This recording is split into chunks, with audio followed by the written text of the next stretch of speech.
تو پہلا فرق تو شرک اور توحیدی کا ہے کہ ہندوازم میں سوائے شرک کے اور کیا ہے، اور اسلام کی بنیاد واضح ترین یعنی بالکل ایبسلوٹ کلیئرٹی کے ساتھ اسلام کی بنیاد توحید پر ہے۔ پہلا فرق تو یہ ہے۔ دوسرا فرق ہے آخرت کا عقیدہ، کہ ہندوازم میں آخرت کا عقیدہ وہ نہیں ہے جو اسلام میں ہے۔ ان کے یہاں تو مرنے کے بعد دوبارہ اسی دنیا میں زندہ ہونا ہے، اور اگلا جنم آئے گا، وہ اگلا جنم آپ کے کرم کی بنیاد پر ہوگا، یعنی آپ نے جو کام کیے اچھے یا برے، اس کی بنیاد پر آپ کی دوبارہ پیدائش ہوگی۔ اچھے کام کیے ہیں تو آپ برہمن پیدا ہوں گے، اور اگر آپ نے برے کام کیے ہیں تو ہو سکتا ہے کہ آپ شودر پیدا ہوں، یا ہو سکتا ہے کہ آپ انسانی پیدا نہ ہو، آپ گدھے، کتے، بندر کی شکل میں، یا کسی کیڑے مکوڑے کی شکل میں، یا کیڑا مکوڑا بھی نہیں، یعنی کسی پلانٹ کی شکل میں آپ پیدا ہو جائیں۔ تو ذرا تصور کریں کہ ایک آدمی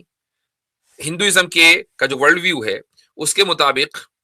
اگر اس کو تھوڑی دیر کے لیے صحیح مان لیں، وہ مرتا ہے اور اس کے بعد دوبارہ زندہ ہوتا ہے، اور دوبارہ جب اس کی پیدائش ہوتی ہے تو وہ کیڑے کی شکل میں پیدا ہوتا ہے۔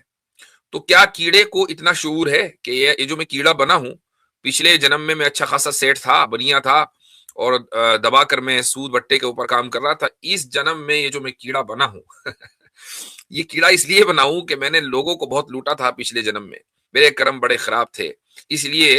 اوپر والے نے مجھے کیڑا بنا دیا۔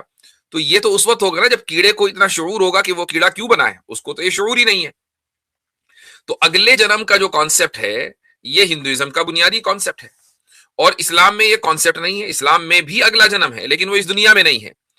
اسلام میں اگلا جنم آخرت میں ہے، یعنی مرنے کے بعد دوبارہ اللہ تعالیٰ زندہ کرے گا، اور وہ زندہ اس لیے کرے گا تاکہ جو انسان اس زندگی میں مانگ کر گیا ہے اور کام کر کے گیا، یعنی ماننا بھی اور کام کرنا بھی، اس کا عقیدہ کیا اور اس کا عمل کیا ہے، عقیدے اور عمل کی بنیاد پر اللہ تعالیٰ یہ فیصلہ کرے کہ کس نے انصاف کے ساتھ زندگی گزاری ہے اور کس نے ظلم کے ساتھ زندگی گزاری ہے، اور اس کے بعد پھر اللہ تعالیٰ یہ فیصلہ کرے گا کہ کس کو جنت میں جانا ہے، کس کو جہنم میں جانا ہے۔